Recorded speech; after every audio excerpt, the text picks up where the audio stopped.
ಆತ್ಮೀಯ ವಿದ್ಯಾರ್ಥಿಗಳೇ, ನಮ್ಮ ಯೂಟ್ಯೂಬ್ ಚಾನೆಲ್ಗೆ ಸ್ವಾಗತ. ಇಲ್ಲಿ ನಾವು ನಿಮಗೆ 9ನೇ ತರಗತಿಯ ಗಣಿತವನ್ನು ಬೋಧಿಸ್ತಾ ಇದ್ದೇವೆ. ಈ 9ನೇ ತರಗತಿಯ ಗಣಿತದಲ್ಲಿ ಅಧ್ಯಾಯ 4 ಬಹುಪದೋಕ್ತಿಗಳು. ಈ ಬಹುಪದೋಕ್ತಿ ಅಧ್ಯಾಯದಲ್ಲಿ ಇವಾಗ ನಾವು ಅಭ್ಯಾಸ 4.1 ಅನ್ನ ಬಿಡಿಸೋಣ. ಹಾಗಾದ್ರೆ ಈ ಅಭ್ಯಾಸ 4.1 ಬಿಡಿಸೋಕಿನ ಮೊದಲು ಈ ಅಭ್ಯಾಸಕ್ಕೆ ಬೇಕಾಗಿರುವಂತಹ ಬೇಸಿಕ್ ಕಾನ್ಸೆಪ್ಟ್ ಗಳನ್ನ ಏನ್ ಮಾಡೋಣ, ತಿಳ್ಕೊಳ್ಳೋಣ. ಹಾಗಾದ್ರೆ ಇಲ್ಲಿ ಮೊದಲಿಗೆ ನಿಮ್ಗೆ ಏನ್ ಗೊತ್ತಿರ್ಬೇಕಂದ್ರೆ ಬೀಜೋಕ್ತಿ ಅಂದ್ರೆ ಏನು ಅಂತ ಗೊತ್ತಿರ್ಬೇಕು. ಹಾಗಾದ್ರೆ ಬೀಜೋಕ್ತಿ ಅಂದ್ರೆ ಏನು?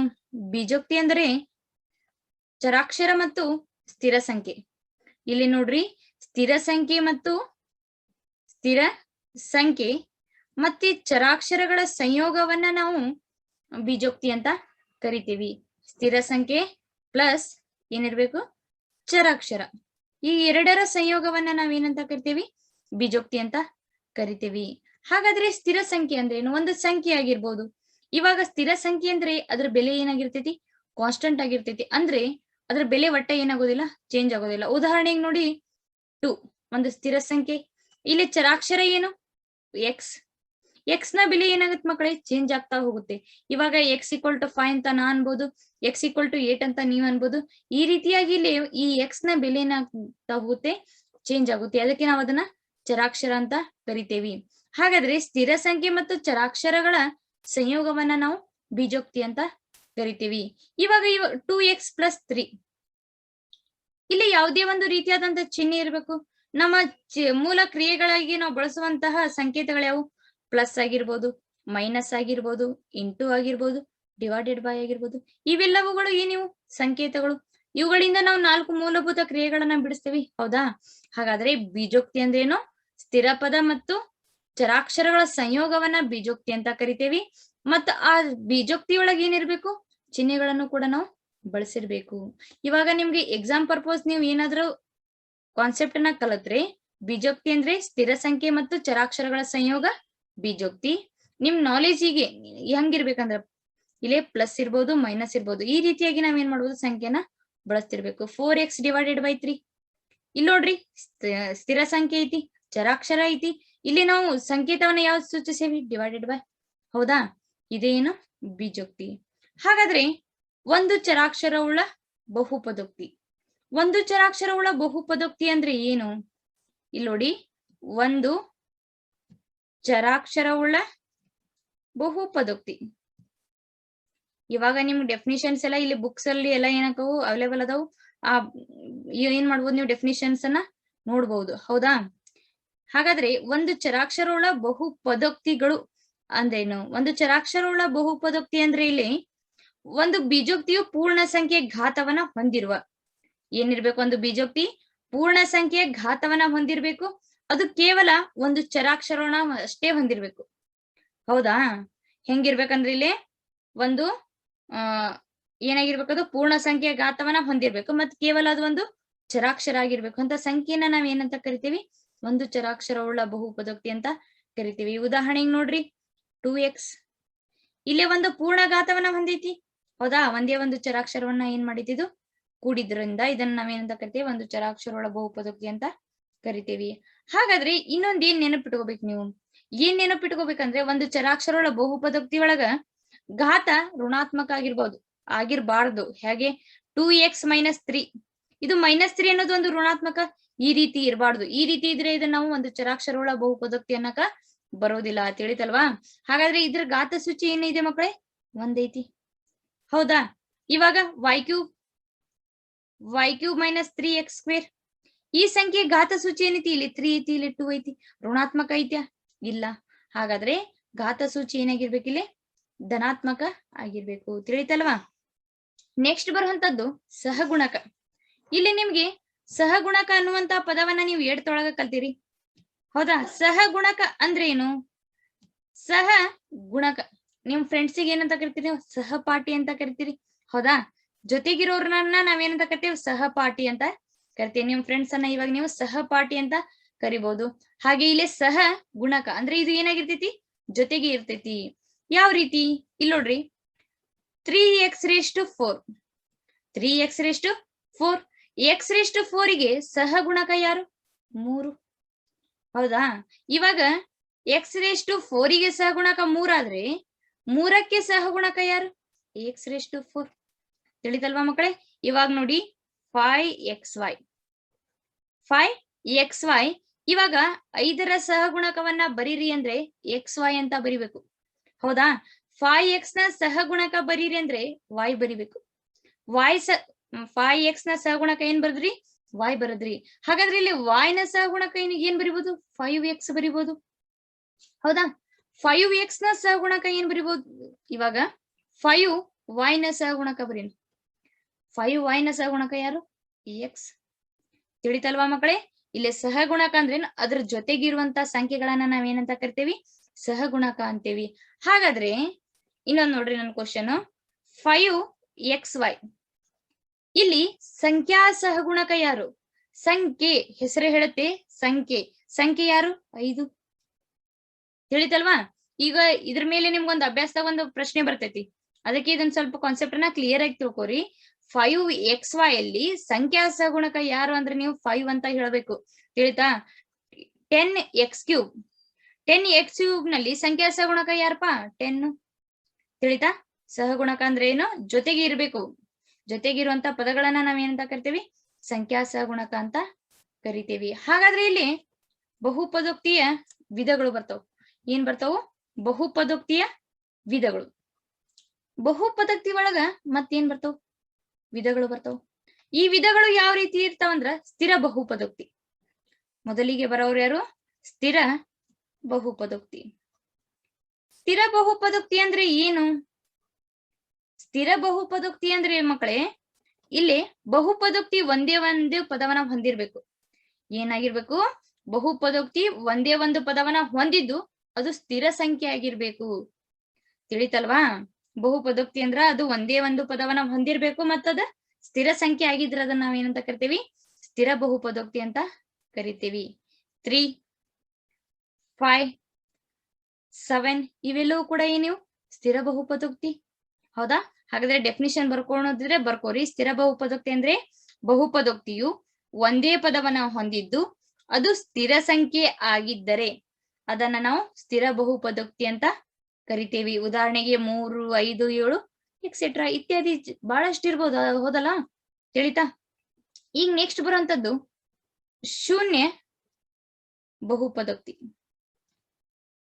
ಶೂನ್ಯ ಬಹುಪದೋಕ್ತಿ ಅಂದ್ರೆ ಏನು ಇರ್ಬೋದು? ಹೆಸರೇ ಹೇಳುತ್ತೆ, ಹೆಸರು ಸೂಚಿಸ್ಕೊಡತೈತಿ ನಮಗೆ ಏನಂತ? ಶೂನ್ಯ. ಶೂನ್ಯ ಅಂದ್ರೇನು? ಇಲ್ಲಿ ಸ್ಥಿರ ಬಹುಪದೋಕ್ತಿಯು ಸೊನ್ನೆಯನ್ನು ಶೂನ್ಯ ಬಹುಪದೋಕ್ತಿ ಅಂತ ಕರಿತೀವಿ. ಈಗ ಸ್ಥಿರ ಸಂಖ್ಯೆ ಒಳಗ್ ಸೊನ್ನೆನು ಬರ್ತಾ? ಸ್ಥಿರ ಸಂಖ್ಯೆ ಒಳಗೆ ಏನ್ ಬರ್ತೈತಿ? ಸೊನ್ನೆ ಬರ್ತೈತಿ. ಆ ಸೊನ್ನೆಯನ್ನ ನಾವೇನಂತ ಕರಿತೀವಿ? ಶೂನ್ಯ ಬಹುಪದೋಕ್ತಿ ಅಂತ ಕರಿತೀವಿ. ತಿಳಿತಾ? ಸ್ಥಿರ ಬಹುಪದೋಕ್ತಿಯ ಈ ಸೊನ್ನೆಯನ್ನ ನಾವೇನಂತ ಕರಿತೀವಿ? ಶೂನ್ಯ ಬಹುಪದೋಕ್ತಿ ಅಂತ ಕರಿತೀವಿ. ತಿಳಿತಲ್ವಾ ಮಕ್ಕಳೇ? ನೆಕ್ಸ್ಟ್ ಬರುವಂತದ್ದು ಏಕಪದೋಕ್ತಿ. ಏಕಪದೋಕ್ತಿ ಹೆಸರೇ ಹೇಳುತ್ತೆ ನಿಮ್ಗೆ ಯಾವ ಪದೋಕ್ತಿ ಅದು? ಏಕಪದೋಕ್ತಿ. ಹಾಗಾದ್ರೆ ಇದನ್ನ ಡೆಫಿನಿಷನ್ ಏನ್ ಅನ್ಬೋದು ನಾವು? ಒಂದು ಪದವನ್ನ ಹೊಂದಿರುವ ಬಹುಪದೋಕ್ತಿಯನ್ನ ನಾವು ಏಕಪದೋಕ್ತಿ ಅಂತ ಕರಿತೀವಿ. ಏನು? ಒಂದು ಪದವನ್ನ ಹೊಂದಿರುವ ಬಹುಪದೋಕ್ತಿಯನ್ನ ನಾವು ಏಕಪದೋಕ್ತಿ ಅಂತ ಕರಿತೀವಿ. ಉದಾಹರಣೆಗೆ ನೋಡ್ರಿ, 2x 3y ಡಿವೈಡೆಡ್ ಬೈ 2. ಹೌದಾ ಮಕ್ಕಳೇ? 5z² ಎಕ್ಸೆಟ್ರಾ ಈ ರೀತಿ ಜಗ್ಗಷ್ಟು ಸಂಖ್ಯೆಗಳನ್ನ ಬರಿಬಹುದು. ಇಲ್ಲಿ ನೋಡ್ರಿ, ಇದು ಒಂದೇ ಒಂದು ಪದವನ್ನ ಹೊಂದೈತಿ. ಹೌದಾ? ಒಂದೇ ಒಂದು ಪದವನ್ನ ಹೊಂದಿರುವಂತ ಬಹುಪದೋಕ್ತಿಯನ್ನ ನಾವು ಏಕಪದೋಕ್ತಿ ಅಂತ ಕರಿತೀವಿ. ಈ ಡೆಫಿನಿಷನ್ಸ್ ಎಲ್ಲ ನಿಮ್ಗೆ ಭಯಪಟ್ಟಿರ್ಬೇಕು. ಭಯಪಟ್ ಮಾಡೋದಕ್ಕಿಂತ ಮೊದಲು ಕಾನ್ಸೆಪ್ಟ್ ಅನ್ನ ತಿಳ್ಕೊರಿ. ಅವಾಗ ಏನಾಗುತ್ತ? ಭಯಪಟ್ ಮಾಡುವಂತ ಅವಶ್ಯಕತೆ ಇರುವುದಿಲ್ಲ. ಹಾಗಾದ್ರೆ ಬಹುಪದೋಕ್ತಿ ಅಂದ್ರೆ ಏನ್ ತಿಳ್ಕೊಂಡ್ರಿ? ಒಂದೇ ಒಂದು ಪದವನ್ನ ಹೊಂದಿರುವಂತಹ ಪದೋಕ್ತಿಯನ್ನ ನಾವು ಏಕಪದೋಕ್ತಿ ಅಂತ ಕರಿತೇವಿ. ನೆಕ್ಸ್ಟ್ ಬರುವಂತದ್ದು ದ್ವಿಪದೋಕ್ತಿ. ಇವಾಗ ನೀವ ಹೇಳ್ಬೋದು ಡೆಫಿನಿಷನ್ ಅನ್ನ. ಏನು? ಒಂದೇ ಒಂದು ಪದವನ್ನ ಹೊಂದಿರುವಂತ ಪದವನ್ನ ಬಹುಪದೋಕ್ತಿ ಅಂತ ಕರೆದ್ರು. ಹಾಗಾದ್ರೆ ದ್ವಿಪದೋಕ್ತಿ ಅಂದ್ರೆ 2 ಪದಗಳನ್ನ ಹೊಂದಿರಬೇಕು. ಹೌದಾ? 2 ಪದಗಳನ್ನ ಹೊಂದಿರುವಂತ ಪದೋಕ್ತಿಯನ್ನ ನಾವು ಬಹುಪದೋಕ್ತಿ ಅಂತ ಕರಿತೇವಿ. x+2 ಇಲ್ಲಿ 2 ಪದಗಳದಾವು. ನಡು ಚಿಹ್ನೆ ಏನೈತಪ್ಪ? ಪ್ಲಸ್ ಐತಿ. ಹೌದಾ ಮಕ್ಕಳೇ? ನಡು ಚಿಹ್ನೆ ಏನಿದೆ? ಪ್ಲಸ್ ಇದೆ. ಹಾಗಾಗಿ x+2 ಅನ್ನೋದು ಒಂದು ದ್ವಿಪದೋಕ್ತಿ. ಹಾಗಾದ್ರೆ ಇನ್ನೊಂದು ಎಕ್ಸಾಂಪಲ್ ಏನ್ ಬರಿಬಹುದು? y divided by 2 -3z. ಇದು ಕೂಡ ಒಂದು ದ್ವಿಪದೋಕ್ತಿ. ತಿಳಿತಲ್ವಾ? ಎರಡು ಪದಗಳನ್ನ ಹೊಂದಿರುವಂತಹ ಪದೋಕ್ತಿಯನ್ನ ನಾವೇನಂತ ಕರಿಬಹುದು? ದ್ವಿಪದೋಕ್ತಿ ಅಂತ ಕರಿತೀವಿ. ನೆಕ್ಸ್ಟ್ ಬರುವಂತದ್ದು ತ್ರಿಪದೋಕ್ತಿ. ಈಗ ಡೆಫಿನಿಷನ್ ಹೇಳ್ಬೋದಲ್ಲ, ಏನು? ಮೂರು ಪದಗಳನ್ನ ಹೊಂದಿರುವಂತಹ ಪದೋಕ್ತಿಯನ್ನ ನಾವು ತ್ರಿಪದೋಕ್ತಿ ಅಂತ ಕರಿತೇವಿ. ಹಾಗಾದ್ರೆ ಉದಾಹರಣೆಯನ್ನ ಏನ್ ಬರಿಬಹುದು ನಾವು? X square plus X minus 4 ಈ ರೀತಿ 1 2 3 ಮೂರು ಪದಗಳನ್ನ ಹೊಂದಿದ್ರೆ ಅದನ್ನ ನಾವು ತ್ರಿಪದೋಕ್ತಿ ಅಂತ ಕರಿತೇವೆ. ಇನ್ನೊಂದು ಎಕ್ಸಾಂಪಲ್ ಬರಲ್ಲ, Y Q minus 2y plus Z. ಇದು ಏನು? ತ್ರಿಪದೋಕ್ತಿ. ತಿಳಿತಲ್ವಾ? ಏಕಪದೋಕ್ತಿ, ದ್ವಿಪದೋಕ್ತಿ, ತ್ರಿಪದೋಕ್ತಿ. ಇವಾಗ ನೆಕ್ಸ್ಟ್ ಬರುವಂತದ್ದು ಡಿಗ್ರಿ. ಡಿಗ್ರಿ ಕೇಳಿರ್ತೀರಲ್ಲ, ಡಿಗ್ರಿ ಅಂದ್ರೆ ಏನು? ಡಿಗ್ರಿ ಅಂದ್ರೆ ಒಂದು ಬಹುಪದೋಕ್ತಿ ಇರ್ತೈತಿ, ಹೌದಾ? ಬಹುಪದೋಕ್ತಿ ಅಂದ್ರೆ ಯಾವ ರೀತಿ ಇರ್ತ ಅನ್ನೋದು ಗೊತ್ತಾತ್ ನಿಮ್ಗ. ಹಾಗಾದ್ರೆ ಒಂದು ಬಹುಪದೋಕ್ತಿಯ ಚರಾಕ್ಷರದ, ಇದು ಚರಾಕ್ಷರ, ಇದು ಸ್ಥಿರಾಂಕ, ಹೌದಾ? ಎಕ್ಸ್ ಸ್ಕ್ವೇರ್ ಏನು? ಚರಾಕ್ಷರ. 4 ಏನು? ಸ್ಥಿರಾಂಕ. ಹಾಗಾದ್ರೆ ಇಲ್ಲಿ ನಾವೇನ್ ಹೇಳ್ತೀವಿ? ಒಂದು ಬಹುಪದೋಕ್ತಿಯ ಚರಾಕ್ಷರದ ಘಾತ ಸೂಚಿ, ಹೌದಾ? ಆ ಘಾತ ಸೂಚಿ ಯಾವ್ದು ದೊಡ್ಡದಿರ್ತಲ್ಲ ಅದನ್ನ ನಾವು ಡಿಗ್ರಿ ಅಂತ ಕರಿತೀವಿ. ಇವಾಗ ಉದಾಹರಣೆಗೆ ನೋಡ್ರಿ, 2x⁴ ಮೈನಸ್ 4, ಹೌದಾ ಮಕ್ಕಳೇ? ಹಾಗಾದ್ರೆ ಇಲ್ಲಿ ಚರಾಕ್ಷರ ಎಲ್ಲಿದೆ? ಇಲ್ಲಿ ಎಕ್ಸ್ ಇದೆ. ಎಕ್ಸ್ ನ ಘಾತ ಏನೈತಿ? 4 ಐತಿ. ಹಾಗಾದ್ರೆ ಇದರ ಡಿಗ್ರಿ ಏನು? 4. ತಿಳಿತಾ? ಇವಾಗ ನೋಡ್ರಿ, ಇದನ್ನೇ ಉದಾಹರಣೆಯನ್ನ ಕನ್ಸಿಡರ್ ಮಾಡೋಣ. X square plus X minus 4, ಹೌದಾ? ಇಲ್ಲಿ ಚರಾಕ್ಷರ ಎಲ್ಲೈತಿ? ಇಲ್ಲೊಂದ್ ಚರಾಕ್ಷರ ಐತಿ, ಇಲ್ಲೊಂದ್ ಚರಾಕ್ಷರ ಐತಿ. ಈ ಚರಾಕ್ಷರದ ಘಾತ ಸೂಚಿ ಏನೈತಿ? 2 ಐತಿ. ಈ ಚರಾಕ್ಷರದ ಘಾತ ಸೂಚಿ ಏನೈತಿ? 1 ಐತಿ. ಹಾಗಾದ್ರೆ ಎರಡರದ್ರಾಗ ದೊಡ್ಡದು ಯಾವ್ದೈತಿ? 2 ಐತಿ. ಹಾಗಾದ್ರೆ ಇದರ ಡಿಗ್ರಿ ಏನು? 2. ತಿಳಿತಾ? ಡಿಗ್ರಿಯನ್ನ ಯಾವ ರೀತಿ ನೋಡ್ಬೇಕು? ಚರಾಕ್ಷರಗಳನ್ನ ಮೊದ್ಲಿಗೆ ಕಲೆಕ್ಟ್ ಮಾಡ್ಕೊರಿ. ಆ ಚರಾಕ್ಷರದಾಗ ದೊಡ್ಡದು ಯಾವ್ದೈತಿ? ಅದ ಏನದರದ ಡಿಗ್ರಿ. ತಿಳಿತಲ್ವಾ ಮಕ್ಕಳೇ? ಹಾಗಾದ್ರೆ ಒಂದು ಬಹುಪದೋಕ್ತಿಯ ಚರಾಕ್ಷರದ ಘಾತ ಸೂಚಿ ಯಾವ್ದು ಗರಿಷ್ಠ ಇರ್ತೈತಿ ಅದನ್ನ ನಾವು ಡಿಗ್ರಿ ಅಂತ ಕನ್ಸಿಡರ್ ಮಾಡ್ತೇವಿ. ಹಾಗಾದ್ರೆ ಇದ್ರೊಳಗ್ ಮತ್ತೇನ್ ಬರ್ತೈತಿ? ರೇಖಾತ್ಮಕ ಬಹುಪದೋಕ್ತಿ, ಹೌದಾ? ರೇಖಾತ್ಮಕ ಬಹುಪದೋಕ್ತಿ, ವರ್ಗ ಬಹುಪದೋಕ್ತಿ ಮತ್ತ ಘನ ಬಹುಪದೋಕ್ತಿ. ಇವು ಮೂರು ಎದ್ರ ಮ್ಯಾಗ ಡಿಪೆಂಡ್ ಆಗಿರ್ತಾವ? ಅಂದ್ರೆ ಡಿಗ್ರಿ ಮ್ಯಾಗ ಡಿಪೆಂಡ್ ಆಗಿರ್ತಾವ, ಹೌದಾ ಮಕ್ಕಳೇ? ಇವಾಗ ನಾವು ಮೊದಲಿಗೆ ಏನನ್ನ ನೋಡೋಣ? ರೇಖಾತ್ಮಕ ನೋಡೋಣ.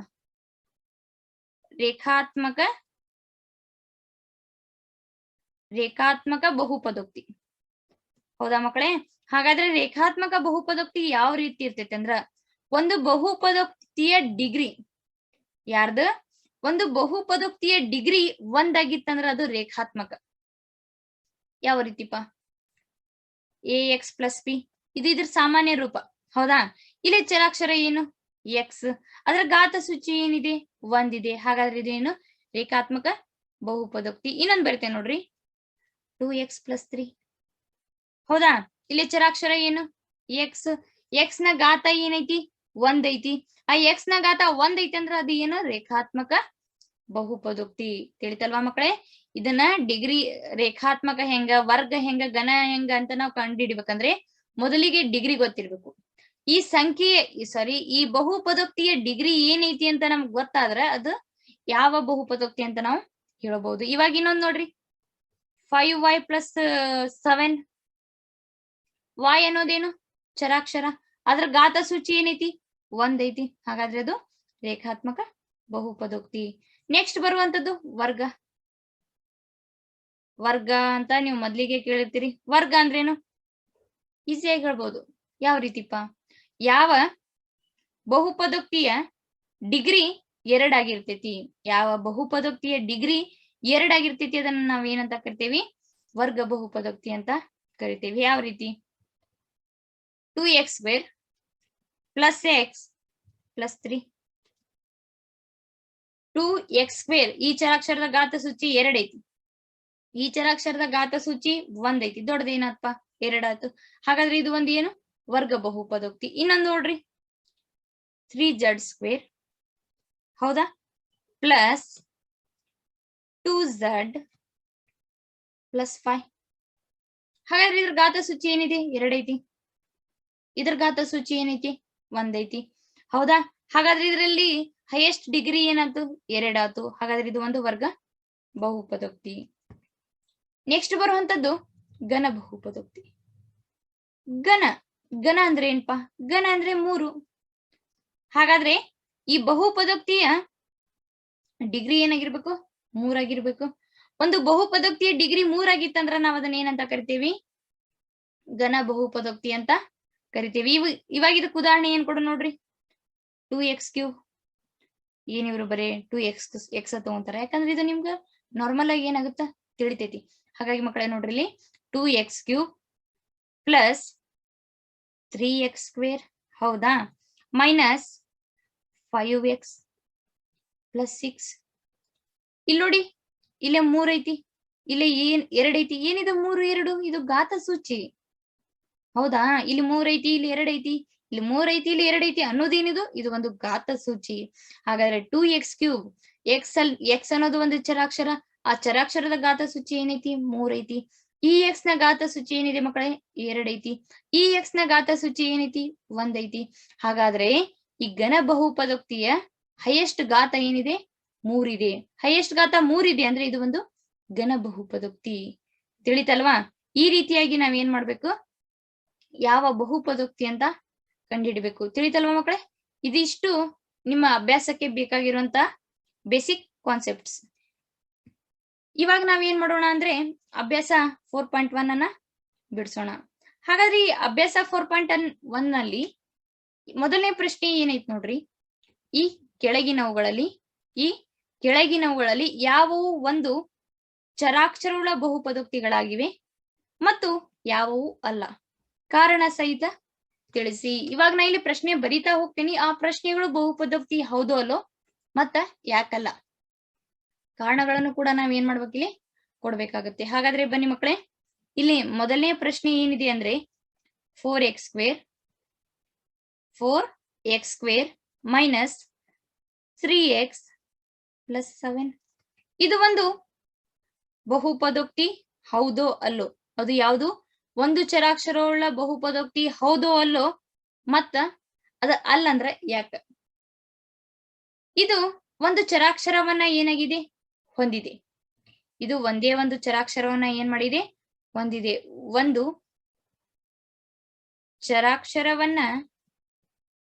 ಚರಾಕ್ಷರವುಳ್ಳ, ಇಲ್ಲಂದ್ರ ಏನ್ ಮಾಡ್ರಿ ಇಲ್ಲಿ ಕಾರಣಗಳನ್ನ ಏನ್ ಕೊಡ್ಬೇಕಂದ್ರ ಒಂದು ಚರಾಕ್ಷರ ಹೊಂದಿದೆ ಅಂತ ಕಾರಣವನ್ನ ನೀಡ್ರಿ ಇದಕ್ಕ. ಹಾಗಾಗಿ ಇದು ಒಂದು ಬಹುಪದೋಕ್ತಿ. ಇವಾಗ ನೆಕ್ಸ್ಟ್ ನೋಡ್ರಿ, ಎರಡನೇ ಪ್ರಶ್ನೆ ಏನಿದೆ ಅಂದ್ರೆ y² ಪ್ಲಸ್ √2. y² ಪ್ಲಸ್ √2 ಇದು ಒಂದು ಬಹುಪದೋಕ್ತಿ ಹೌದು ಅಲ್ಲೋ? ಇದು ಒಂದು ಬಹುಪದೋಕ್ತಿ ಹೌದು. ಯಾಕ? ಇದು ಒಂದು ಚರಾಕ್ಷರ ಹೊಂದಿದೆ. ಇದು ಕೂಡ ಏನಾಗೈತಿ? ಒಂದು ಚರಾಕ್ಷರ ಹೊಂದೈತಿ. ಅದಕ್ಕೆ ಇದು ಏನು? ಒಂದು ಬಹುಪದೋಕ್ತಿ. ತಿಳಿತಲ್ವಾ? ಈ ರೀತಿಯಾಗಿ ನೀವು ಪ್ರಶ್ನೆಗಳನ್ನ ಏನ್ ಮಾಡ್ಬೇಕಿಲ್ಲ? ಬಿಡಿಸ್ತಾ ಹೋಗ್ಬೇಕು. ಇವಾಗ ಮೂರನೇ ಪ್ರಶ್ನೆ ನೋಡಿ. 3 × √t ಪ್ಲಸ್ t × √2 ಇವಾಗ ಇಸ್ ಈಕ್ವಲ್ ಟು ಏನಾಗುತ್ತೆ ಅಂದ್ರೆ ಇದು t⁻1/2 ಪ್ಲಸ್ t⁻2 ಇದು ಒಂದು ಬಹುಪದೋಕ್ತಿ ಹೌದು ಅಲ್ಲೋ? ಇವಾಗ ಇಲ್ಲಿ ನಮ್ಮ ಪ್ರಶ್ನೆ, ಇದು ಒಂದು ಬಹುಪದೋಕ್ತಿ ಅಲ್ಲ. ಇದೇನಲ್ಲ ಮಕ್ಕಳೇ? ಇದು ಒಂದು ಬಹುಪದೋಕ್ತಿ ಅಲ್ಲ. ಹಾಗಾದ್ರೆ ಇದು ಒಂದು ಬಹುಪದೋಕ್ತಿ ಅಲ್ಲ ಅಂದ್ರೆ ಇದಕ್ಕೆ ನಾವು ಕಾರಣವನ್ನ ನೀಡಬೇಕು. ಇದಕ್ ಕಾರಣ ಏನು? ಕಾರಣ ಏನಂದ್ರೆ ಏನ್ ಬರಿಬೇಕು ಗೊತ್ತಾ? ಆದ್ದರಿಂದ ಇಲ್ಲೇ ಇದು ಒಂದು ಬಹುಪದೋಕ್ತಿ ಅಲ್ಲ. ಯಾಕಲ್ಲ ಅಂದ್ರ ಏಕೆಂದರೆ ಈ ರೀತಿಯಾಗಿ 3 ಟೀಕೆಗಳನ್ನ ಕೊಡ್ಬೇಕು. ಹೌದಾ? ಯಾವ ರೀತಿ? ಈ ರೀತಿಯಾಗಿ 3 ಟೀಕೆಗಳನ್ನ ಕೊಡ್ತಾ ಹೋಗಿ ಇದು ಬಹುಪದೋಕ್ತಿಯಲ್ಲಿ ಕಾರಣ ಬರ್ಕೋರಿ ಮಕ್ಕಳೇ. ಬಹುಪದೋಕ್ತಿಯಲ್ಲಿ ಚರಾಕ್ಷರದ ಘಾತ ಇಲ್ಲಿ ನೋಡಿ, ಚರಾಕ್ಷರದ ಘಾತವು ಪೂರ್ಣ ಸಂಖ್ಯೆ ಆಗಿಲ್ಲ. ಇದು ಒಂದು ಚರಾಕ್ಷರ, ಹೌದಾ ಮಕ್ಕಳೇ? ಇಲ್ಲಿ y ಒಳಗ್ ಚರಾಕ್ಷರದ ಘಾತ ಏನಿದೆ? 2 ಇದೆ. ಹಾಗಾಗಿ ಇದು ಒಂದು ಚರಾಕ್ಷರ. ಇಲ್ಲಿ ಮೂರನೇ ಪ್ರಶ್ನೆಯಲ್ಲಿ ಚರಾಕ್ಷರದ ಘಾತ ಏನಾಗಿಲ್ಲ? ಪೂರ್ಣ ಸಂಖ್ಯೆ ಆಗಿಲ್ಲ. ಹಾಗಾದ್ರೆ ಇದು ಒಂದು ಬಹುಪದೋಕ್ತಿ ಅಲ್ಲ. ತಿಳಿತಲ್ವಾ? ಹಾಗಾದ್ರೆ ಮೂರನೇ ಪ್ರಶ್ನೆಗೂ ಕೂಡ ನಿಮ್ಗೆ ಏನಾಯ್ತು ಇವಾಗ ಉತ್ತರ ಸಿಕ್ತು. ನಾಲ್ಕನೇ ಪ್ರಶ್ನೆ ಏನಿದೆ ಅಂದ್ರೆ ಮಕ್ಕಳೇ, ನಾಲ್ಕನೇ ಪ್ರಶ್ನೆಯಲ್ಲಿ y ಪ್ಲಸ್, ಹೌದಾ, y ಪ್ಲಸ್ 2/y. ಇಲ್ಲಿ ನೋಡಿ, ಇದನ್ನ ಯಾವ ರೀತಿ ಬರಿತೀರಿ ನೀವು? y ಪ್ಲಸ್ 2/y ಅನ್ನ y plus 2 a to the ಇದು ಈ ರೀತಿ ಇದ್ರ a raised to minus n is equal to 1 divided by a to the power of n. a raised to minus n is equal to 1 divided by a to the power of n. ಇಲ್ಲಿ 2 divided by y ಇದೆ. ಇದನ್ನ ನಾವು ಯಾವ ರೀತಿ ಬರಿಬಹುದು? y into y to the power of minus 1, 2 into y to the power of minus 1. ಈಗ ಚರಾಕ್ಷರದ ಘಾತ ಸೂಚಿ ಏನಾಯ್ತು? ಇಲ್ಲಿ -1 ಆಯ್ತು. -1 ಒಂದು ಪೂರ್ಣ ಸಂಖ್ಯೆನಾ? ಅಲ್ಲ. ಇದೊಂದು ಪೂರ್ಣ ಸಂಖ್ಯೆ ಅಲ್ಲ ಅಂದ್ರೆ ಇದು ಏನಲ್ಲ? ಬಹುಪದೋಕ್ತಿ ಅಲ್ಲ. ಇದು ಕೂಡ ಬಹುಪದೋಕ್ತಿ ಅಲ್ಲ ಅಂತ ನಾವೇನ್ ಮಾಡ್ಬೇಕು ಮಕ್ಕಳೇ? ಇಲ್ಲಿ ಬರಿಬೇಕು. ಮತ್ತೆ ಕಾರಣ ಏನ್ ಬರಿತೀರಿ? ಕಾರಣ ಏನ್ ಬರಿಬೇಕಂದ್ರೆ, ಏಕೆಂದರೆ ಮೂರನೇ ಪ್ರಶ್ನೆಗೆ ಕಾರಣವನ್ನ ಬರದ್ರಲ್ಲ, ಅದೇ ರೀತಿ ಇಲ್ಲಿನೂ ಬರಿಬೇಕು. ಏನಂತ? ಏಕೆಂದರೆ ಬಹುಪದೋಕ್ತಿಯ, ನೋಟ್ ಮಾಡ್ಕೋರಿ, ಬಹುಪದೋಕ್ತಿಯ ಚರಾಕ್ಷರದ ಘಾತವು ಋಣ ಸಂಖ್ಯೆ ಆಗಿರಬಾರ್ದು. ಆದ್ರೆ ಇಲ್ಲಿ ಋಣ ಸಂಖ್ಯೆ ಆಗೈತಿ, ಅದಕ್ಕೆ ಇದೇನಲ್ಲ ಘಾತ, ಇದು ಸಾರಿ ಬಹುಪದೋಕ್ತಿ ಅಲ್ಲ. ತಿಳಿತಲ್ವಾ ಮಕ್ಕಳೇ? ಇನ್ನೊಂದು ಏನ್ ಕಾರಣ ಕೊಡ್ಬೋದಂದ್ರೆ ನೀವು, ಬಹುಪದೋಕ್ತಿಯಲ್ಲಿ ಚರಾಕ್ಷರದ ಘಾತವು ಪೂರ್ಣ ಸಂಖ್ಯೆ ಆಗಿಲ್ಲ, ಇದು ಕೂಡ ಕಾರಣ ಕೊಡ್ಬೋದು. ಅಥವಾ ನಿಮ್ಗೆ ಇದು ಬೇಡ ಅಂದ್ರೆ ಬಹುಪದೋಕ್ತಿಯ ಚರಾಕ್ಷರದ ಘಾತವು ಋಣ ಸಂಖ್ಯೆ ಆಗಿರಬಾರ್ದು ಅಂತ ನಾವೇನ್ ಮಾಡ್ಬೇಕು ಮಕ್ಕಳೇ? ಇಲ್ಲಿ ಬರಿಬೇಕು. ಐದನೇ ಪ್ರಶ್ನೆ ಏನಿದೆ ನೋಡ್ರಿ. ಐದನೇ ಪ್ರಶ್ನೆ ಏನಿದೆ ಅಂದ್ರೆ x to the power of 10 plus y cube y to the power of 3 plus t to the power of 50. ಹೌದಾ ಮಕ್ಕಳೇ? x to the power of 10, y to the power of 3, t to the power of 50. ಇದು ಒಂದು ಬಹುಪದೋಕ್ತಿ ಹೌದು ಅಲ್ಲೋ? ಇವಾಗ ನೀವೇ ಹೇಳ್ಬೋದು, ಇದು ಒಂದು ಬಹುಪದೋಕ್ತಿ ಹೌದು. ಏಕೆ? ಒಂದು ಪೂರ್ಣ ಸಂಖ್ಯೆಯನ್ನ ಹೊಂದೈತಿ. ಚರಾಕ್ಷರದ ಘಾತ ಏನಾಗಿದೆ? ಪೂರ್ಣ ಸಂಖ್ಯೆಯನ್ನ ಹೊಂದಿದೆ. ಇದು ಒಂದು ಚರಾಕ್ಷರ ಹೊಂದಿದೆ. ಬಹುಪದೋಕ್ತಿ ಹೌದು ಅಂತ ಬರಿಬೇಕು. ಬಹುಪದೋಕ್ತಿ ಹೌದು ಇದು. ತಿಳಿತಾ ಮಕ್ಕಳೇ? ಈಸಿ ಅದಾವಲ್ಲ ಪ್ರಶ್ನೆಗಳು. ಇವಾಗ ನೆಕ್ಸ್ಟ್ ಎರಡನೇ ಪ್ರಶ್ನೆಯನ್ನ ನೋಡ್ರಿ. ಈ ಕೆಳಗಿನ ಪ್ರತಿಯೊಂದರಲ್ಲಿಯೂ ಎಕ್ಸ್ ಸ್ಕ್ವೇರ್ ನ ಸಹಗುಣಕಗಳನ್ನ ಬರೆಯಿರಿ. ಸಹಗುಣಕ ಅಂದ್ರೆ ಏನು ಅಂತ ಬೇಸಿಕ್ ನಲ್ಲಿ ಕಲ್ತೀರಿ. ಹಾಗಾದ್ರೆ ಸಹಗುಣಕಗಳನ್ನ ಏನ್ ಮಾಡ್ಬೇಕಿಲ್ಲ ನಾವು? ಬರಿಬೇಕು. ಮೊದಲನೇ ಪ್ರಶ್ನೆ ನೋಡಿ ಮಕ್ಕಳೇ, 2 plus X square plus X. ಹೌದಾ? ಇವರು ಸಹಗುಣಕ ಎದ್ರದ್ ಕೇಳ್ಯಾರ? X square ಕೇಳ್ಯಾರ. ಇಲ್ಲಿ ಎಕ್ಸ್ ಐತಿ, ಇಲ್ಲಿ ಏನೈತಿ? ಎಕ್ಸ್ ಸ್ಕ್ವೇರ್ ಐತಿ. ಹೌದಾ? ನಮಗ್ ಕೇಳಿರೋದು ಎದ್ರದ್ದು?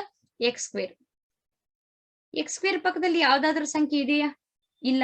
ಯಾವುದೇ ಸಂಖ್ಯೆ ಇಲ್ಲ ಅಂದ್ರೆ ಇಲ್ಲಿ ಏನಿರುತ್ತೆ? ಒಂದಿರ್ತ. ಹಾಗಾದ್ರೆ ಎಕ್ಸ್ ಸ್ಕ್ವೇರ್ ನ ಸಹಗುಣಕ 1. ಎಕ್ಸ್ ಸ್ಕ್ವೇರ್ ನ ಸಹಗುಣಕ ಏನ್ ಮಕ್ಕಳೇ? 1. ತಿಳಿತಲ್ವಾ?